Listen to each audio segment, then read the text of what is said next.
self-identifying with this term and this identity. Now, obviously, many Canadians bristle when you say this. There tends to be a lot of resistance in this country to thinking of Canada as being part of America, or the idea that Canadian culture is defined primarily by its Americanness. But to argue that Canadian culture is fundamentally American in nature is not to argue that modern-day Canadians themselves are somehow a culturally weak or submissive people, even though that's often how Canadians think about the situation. When Canadians are feeling particularly dejected, in fact, they will often throw up their hands and say, "What even is Canadian culture?" as if the answer, American culture, is too self-evidently pathetic to even contemplate. But Canada's American character has little to do with the soul of its people or whatever, and everything to do with Canada's particular history as a British colony. So let us talk about that now.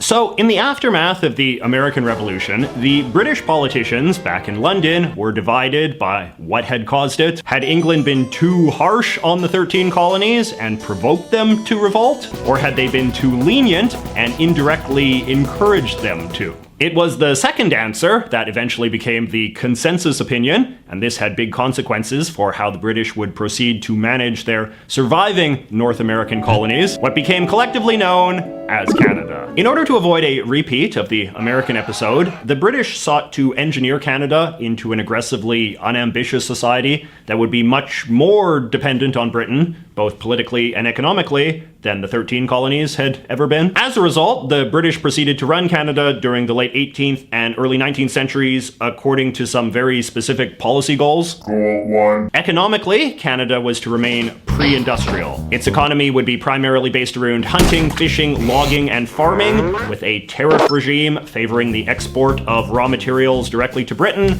and British-made manufactured goods exported back to Canada. Goal 2. Democratic political institutions, like elected governments, were to be suppressed. Things that could lead to democratic attitudes spreading among the populace were also to be suppressed, including a free press, universal public education, or even an effective postal system. Goal 3. Immigration would be tightly restricted and be open only to Englishmen of low social standing and education who could be trusted to be loyal and obedient subjects. And lastly, a regime of propaganda would be used to demonize the United States as an awful place whose problems could all be traced back to its disloyalty to the empire. Trade with the US was to be shunned as much as possible, as were Americans and American ideas more broadly. These policies were effectively implemented, but their success came at a high price to Canada's development as a country. The population remained very low, and a very limited economy prevented the emergence of any sort of Canadian middle class, and with it, the sort of social and cultural infrastructure that a strong middle class helps build. Here is a good summary from this very excellent book on the history of Canadian population growth called Maximum Canada by Doug Saunders. By the 1860s, writes Saunders, Canada had basically achieved what Britain wanted. Over the preceding decades, most ambitious and inventive immigrants to Canada had quickly departed for the United States. The colonies were left with a self-selected group who didn't want much from life, and agrarian,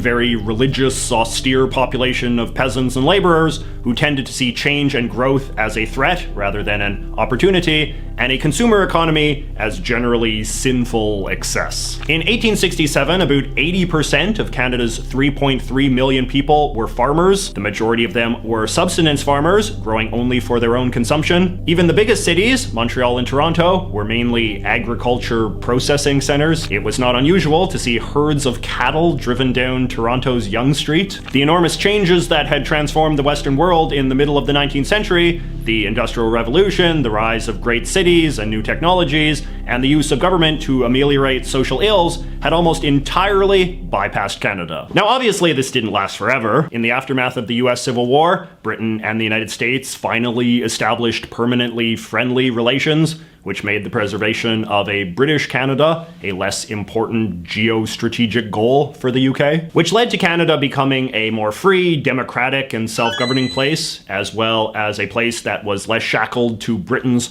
restrictive and exploitative imperial trade system. As we have discussed before, the turn of the 20th century saw Canada undergo a burst of industrialization and population growth, instigated in large part by the energetic modernizing administration of Prime Minister Wilfrid Laurier. Laurier was a man who quite openly envied the American model of society and dreamed of a Canada that was more like it in terms of its size and wealth and power. That said, the dream of Canada as a nation of loyalist farmers continued for a surprisingly long time. It was only really by the mid-1960s or so that Canada's leaders had more or less definitively abandoned the idea that Canada was going to be run according to a reactionary British imperial fantasy that had arisen in the aftermath of the American Revolution. Even today, it can be quite striking to observe the sheer amount of Canadian families who are only like a generation or two removed from British immigrants who worked in mines or lumber mills. Now, the reason all of this matters today is because Canada's comparatively late development as an industrialized democratic society means that Canada spent much of the 20th century just playing a big game of catch-up with the United States. Like Kimmy Schmidt emerging from the bunker, the country had to make up for a lot of lost time. During its 19th century, America had made countless innovations in science, technology, commerce, philosophy, art, music, literature, food, fashion, and so on, all of which proved equally useful to a country like Canada that was on the same geographic landmass, had a largely similar ethno-linguistic religious composition, and at least by the dawn of the 20th century, was embracing the same style of economy, the same style of cities, and very similar political institutions. So a fast modernizing Canada adopted the innovations of America, and accordingly became a country equally shaped by the inventions of Edison, Ford, and the Wrights, the entertainment of Harlem and Broadway and Hollywood, the arguments of Anthony and Dewey and Douglas, the foods of Hershey and Kellogg and Campbell and Candler, and so on. And of course, this was a pattern that continued throughout the close of the 20th century and continues to this day. The United States, with its larger population, higher intake of immigrants, greater wealth, more developed industries, and world-class infrastructure of ideas, is the country that innovates, while Canada is the country that emulates. In other words, if you want to understand the culture of Canada, you really have to study the cultural history of the United States, since it is overwhelmingly the adoption of American ideas and developments and trends that have made Canada the place it is today. This is not to say, however, that Canadians have been entirely passive participants in this cycle. Obviously, a great many Canadian-born people have played an important role in helping build American culture over the years. Everyone from economists like John Kenneth Galbraith to actors like Christopher Plummer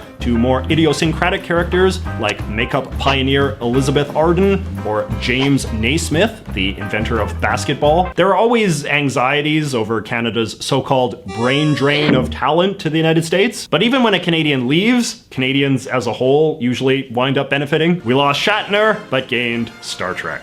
And obviously Canada has developed all sorts of domestic, regional variations of American cultural traditions as inspired by larger American trends. I mean, I have written a whole book celebrating some of the distinctly Canadian foods and brands and celebrities that have become symbols of post-war middle-class Canadian life, but I think it would be naive to think that a few minor regional deviations within an overwhelmingly American existence makes Canada any more culturally separate from the United States than the distinct cultural traits of, like, the Deep South or Pacific Northwest do. Now, what has always struck me as strange is how so many Canadians, including Canadian intellectuals and politicians, regard this status quo as some sort of monstrous moral failing on the part of Canada. Shame and anxiety over the degree that Canada is a byproduct of American civilization is the defining pathology of Canada, with often vicious anti-Americanism being the preferred coping mechanism, which I have never quite understood. I personally think America is a great country, and Canada is very fortunate to be an echo of that culture. As far as countries to be an echo of go,